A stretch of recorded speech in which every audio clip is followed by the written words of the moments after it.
What happens when a CEO goes undercover and hears his delivery driver being humiliated in front of customers? 7 years ago, Silas Nolen bought a small but growing sandwich franchise from a retired couple who had started it out of their garage. Today, it had 20 locations across 3 states, and while the growth had been steady, Silas started sensing something was off. Customer reviews were dipping at random stores, driver turnover was high, and the last few reports from his district managers all sounded sanitized, too clean, too polished.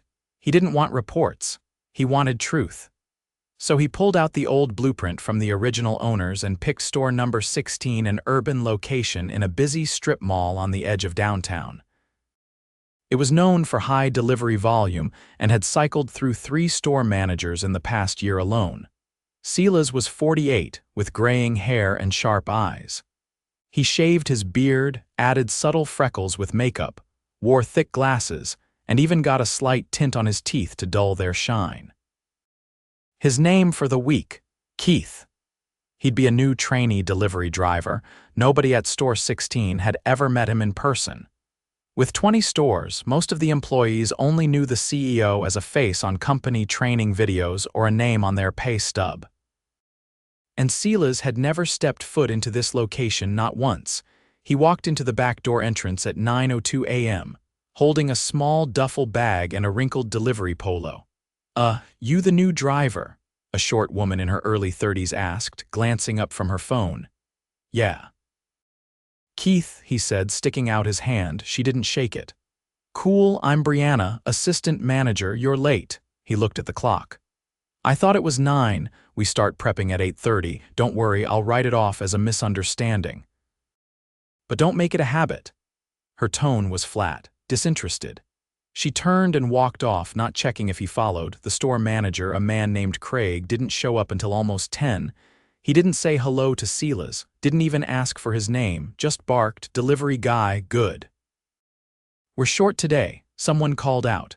"Grab the cooler bag and check the tablet." By noon, Silas had already done 5 runs. The orders were stacked and rushed. The delivery area was wide and traffic was brutal. He didn't hear a single thank you from anyone inside the store. The kitchen staff just shoved the bag at him and turned away. He tried to talk to one of the other drivers during a brief break near the alley, a soft-spoken teenager named Lewis. "Hey, you've been here a while," Lewis shrugged. 2 months, you like it?" Lewis hesitated. "It's a job." "Pays okay, but it's kinder rough when Craig's here." Silas raised an eyebrow. "Why?" Lewis looked down at his phone. "He just gets mad easy, yells at people, makes dumb jokes. One time he threw a bag because the fries were cold, not even at anyone, but still." Silas nodded. "That sucks." Lewis glanced at the door. "I gotta go, my next run's up." Silas watched him disappear back inside. He felt the tension. It wasn't loud or dramatic, it was in the little things. No smiles. No real conversations. Everyone moved like they were just trying to get through the day. Around 3, Brianna handed him a triple-order bag and muttered, "Try not to take forever."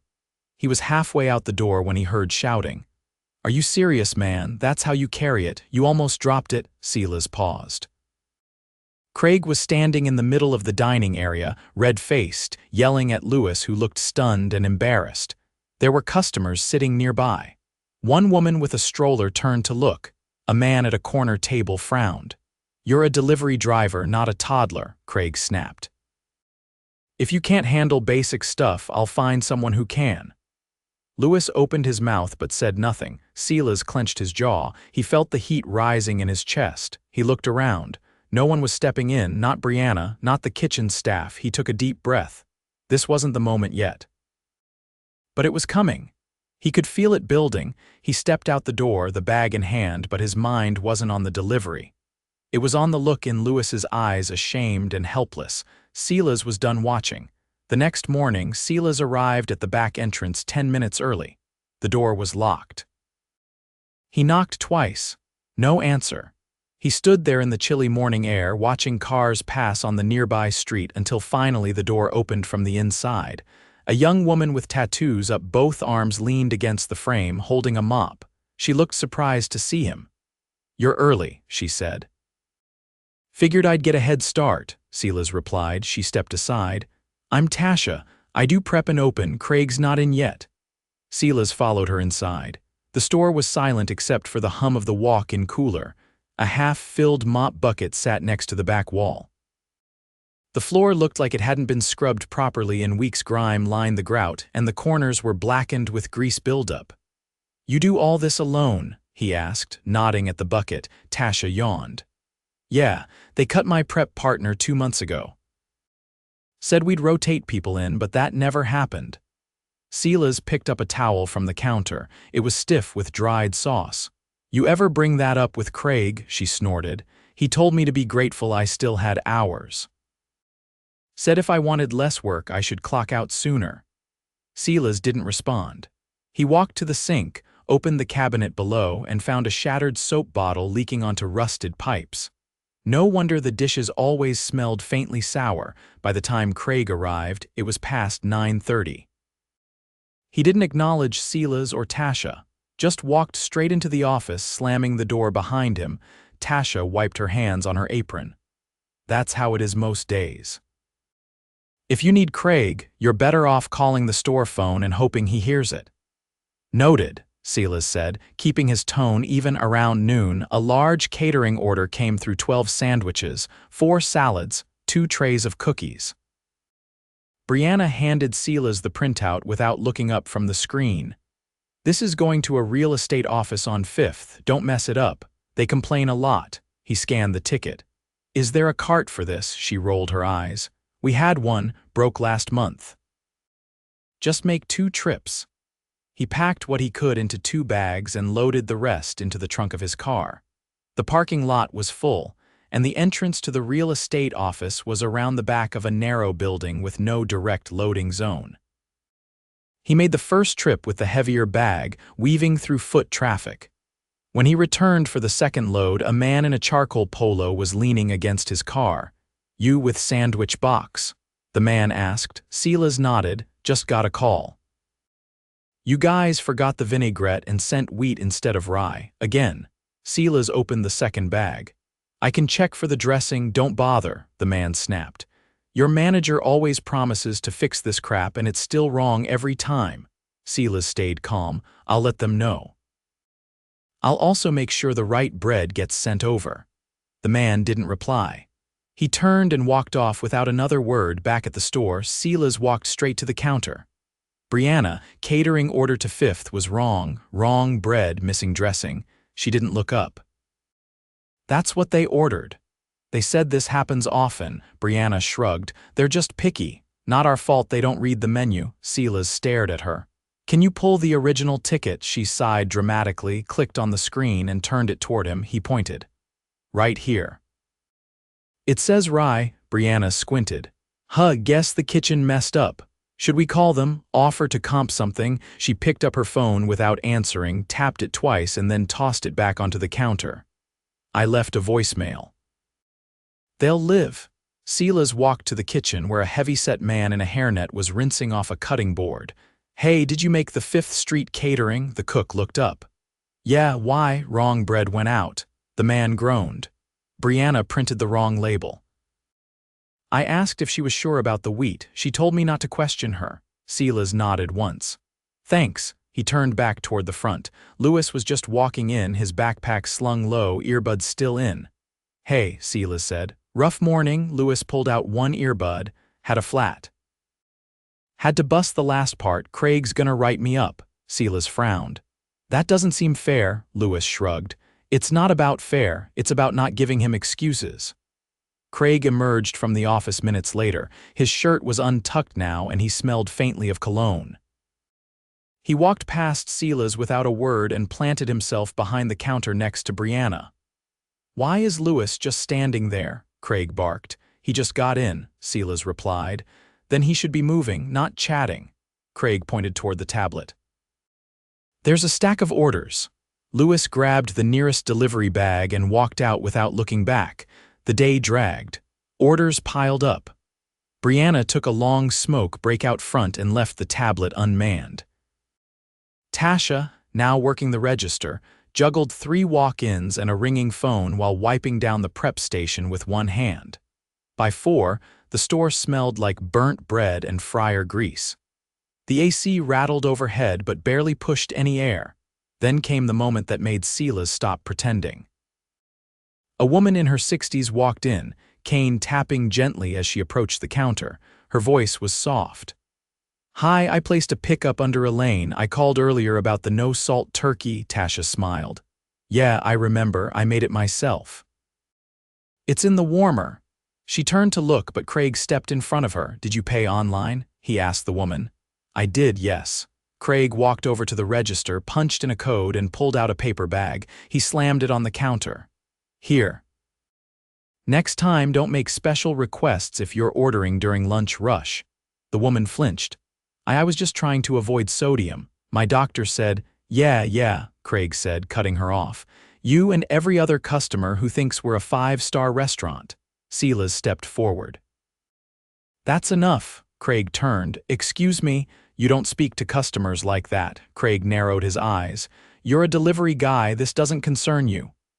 "It does now," Silas said, his voice low. "It concerns me a lot." Craig took a step closer. "You want to lose your job today." Silas didn't move. "You already lost yours." Craig blinked. "What?" Silas pulled off his glasses. "I'm Silas Nolen. I own this company." The silence was immediate. Even the kitchen noise seemed to freeze. Brianna's face went pale. Tasha dropped the rag she was holding. Lewis, who had just walked back in, stopped mid-step. Craig scoffed. "You're joking?" "I'm not. I've been watching you, the way you treat employees, the way you treat customers. You've embarrassed people in public, ignored basic standards, and neglected your responsibilities." Craig opened his mouth. "Don't," Silas said, holding up a hand. "You're done here, effective immediately." He turned to Brianna. "What about me?" she asked, her voice brittle. "You'll be staying for now, but expect a full review and a conversation."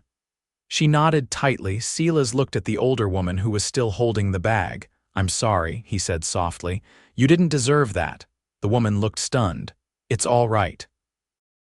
I just wanted lunch." "You'll get much more than that," he said. "On the house, and a formal apology letter will follow." She nodded, still unsure what had just happened. Silas turned to the employees. "Let's shut down early today. We're doing a reset. And starting tomorrow, things change." Nobody spoke. But for the first time since he'd stepped into that store, Silas saw something shift in the room, not fear, relief. Silas returned to the store early the next morning, this time through the front. The windows were still dark, the neon sign unlit. He carried a clipboard, a notepad, and a quiet intensity that was far heavier than anything he'd brought with him the day before. Tasha was inside already, unlocking the prep fridge. She turned when she heard the door chime. "You're back," she said, surprised but not unfriendly. "I am," Silas replied. "Not as Keith this time." She wiped her hands on her apron and walked over. "I didn't know who you were, but I knew you weren't like the rest." Silas set the clipboard on the counter. "I'm doing a full review of this location starting now. Nobody's getting blindsided, but I need honesty. Whatever you've held back, now's the time to say it." Tasha looked down at the floor, then back up. "You want it straight?" "I do. Craig used to make comments when I bent down to grab stuff. Said it was just jokes." Brianna laughed. Nobody else did. Silas didn't write anything. He looked her in the eyes and said, "That should have never happened. I'm documenting it, and someone from HR will follow up with you directly today." Tasha nodded. "Thanks for not brushing it off." Lewis arrived next, rubbing sleep from his eyes. He froze when he saw Silas. "I didn't know if I should come in," he said, hesitating near the entryway. "After yesterday, you did the right thing by showing up," Silas said. "You've got nothing to worry about." Lewis stepped inside slowly. "Can I ask something? Go ahead." "Are you going to close this store?" Silas shook his head. "Not if I can help it, but it's going to run differently from now on." Lewis exhaled and set his backpack down. "Good, I like the work. I just didn't like how it felt in here." Silas motioned toward the back. "I'll need your help today. You know the routes better than anyone. Can you stay a little longer after your shift for a planning session?" Lewis nodded. "Yeah, I can do that." By 10 o'clock, the rest of the crew had arrived. Silas gathered them near the prep station. He stood at eye level, no podium, no raised voice. Starting today, this store is under direct oversight from my office. We're not here to punish anyone who's been doing their job, but we are ending excuses, shortcuts, and disrespect. Craig is gone. Brianna will be reassigned pending an evaluation. Someone from the kitchen whispered, "About time," Silas continued. "We'll be short-handed until we hire. That means I'll be here every day this week helping run operations. We're not bringing in outside temp workers.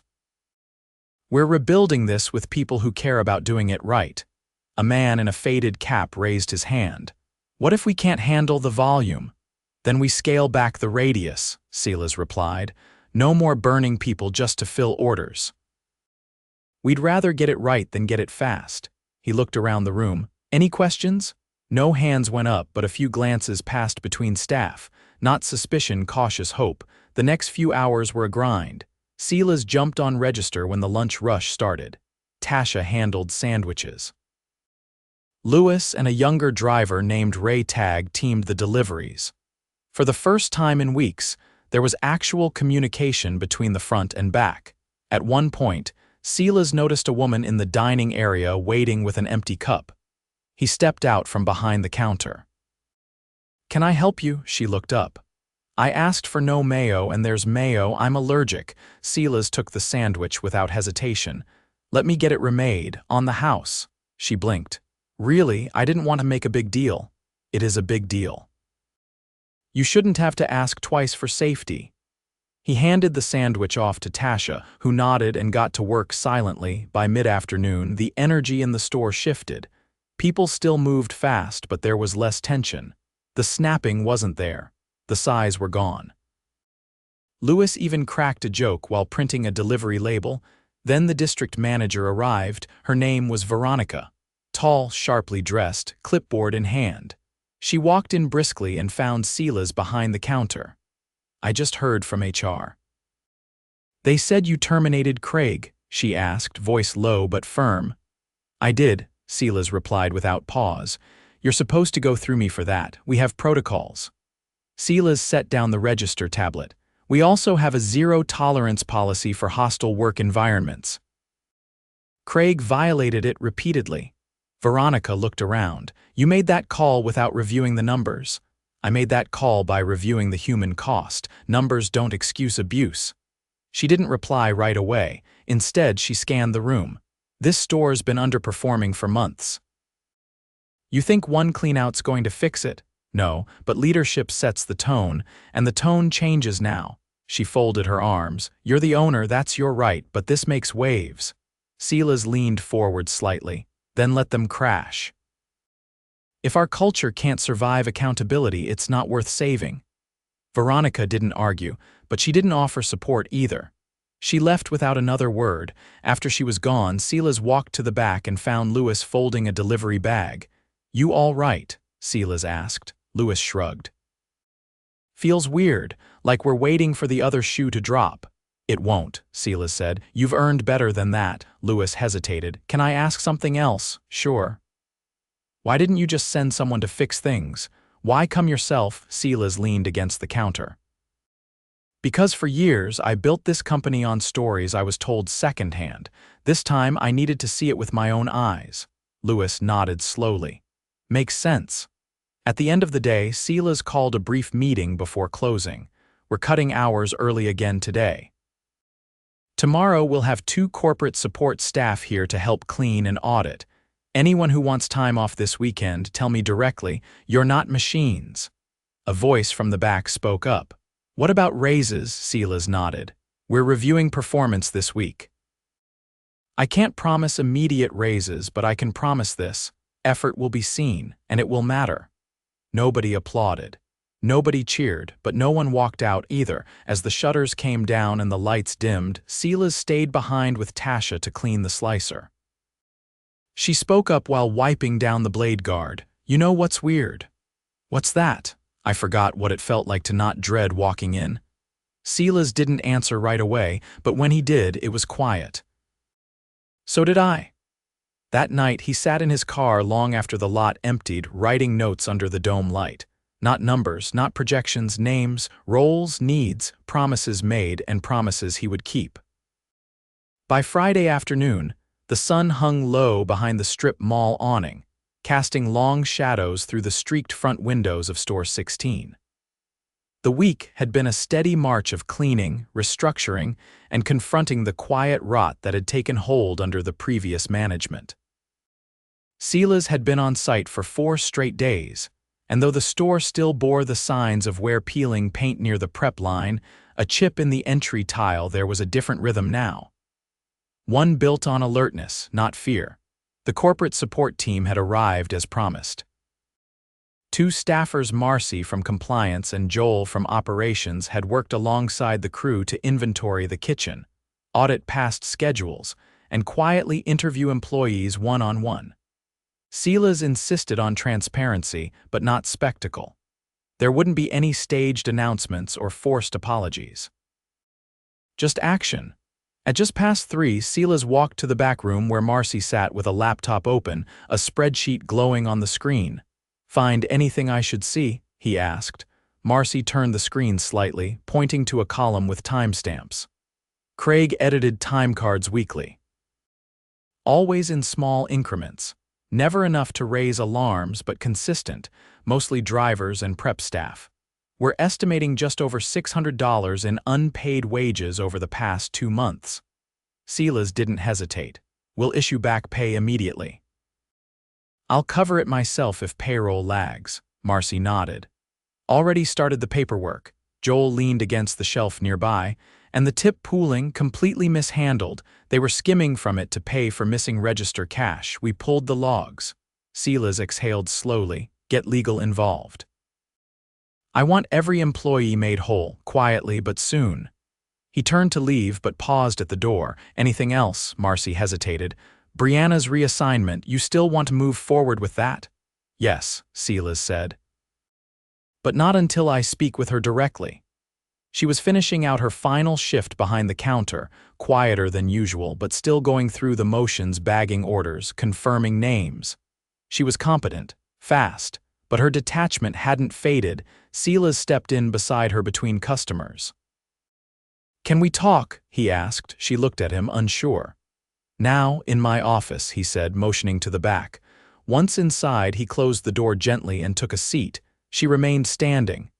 "You're not being fired, Brianna, but you're not staying here either," her arms crossed.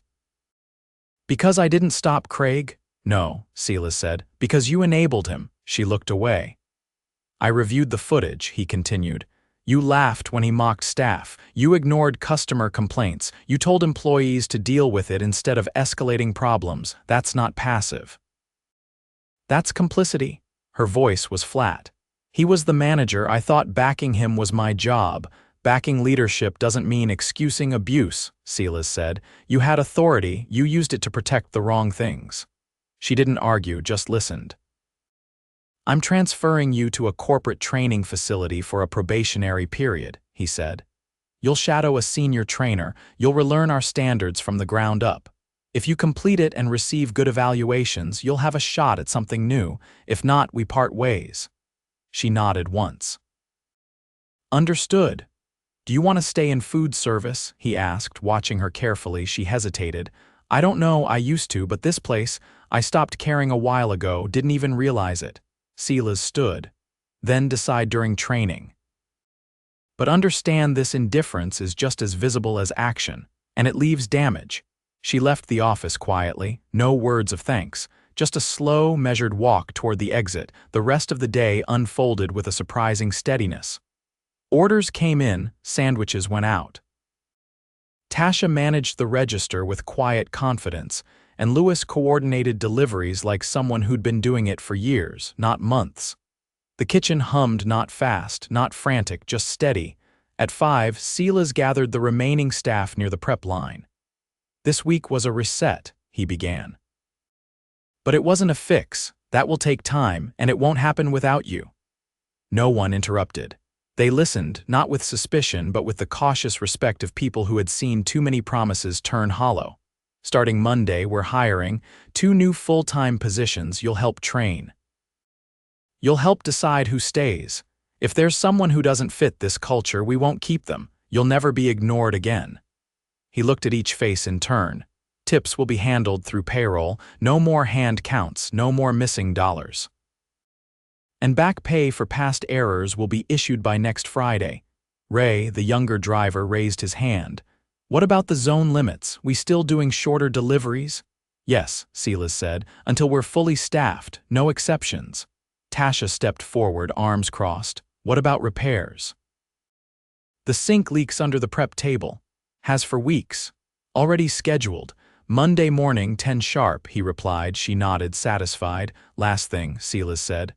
"I'm assigning a rotating audit team, every store every quarter. Not to punish, but to prevent what happened here from happening anywhere else.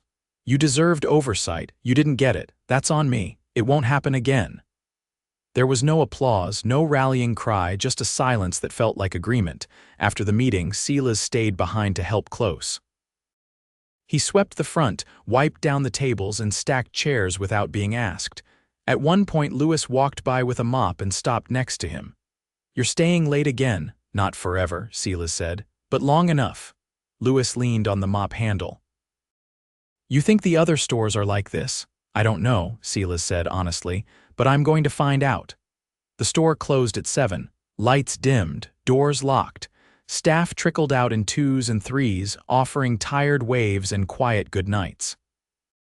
Silas stood alone for a moment in the darkened front, looking out past the fingerprint-streaked glass into the quiet parking lot. The sign above the door buzzed faintly. The same sign he'd paid to have redesigned last year. Clean lines, bold font. A brand people recognized. But a brand meant nothing if the people behind it were hurting. As he turned to leave, he passed the corkboard near the break room. A new sheet had been tacked up during the week one he'd asked Marcy to print. It read, "Respect is not optional. It's the standard." Below it were the initials of every employee who had worked that week, signed not as a formality but as a commitment. He added his own at the bottom, SN.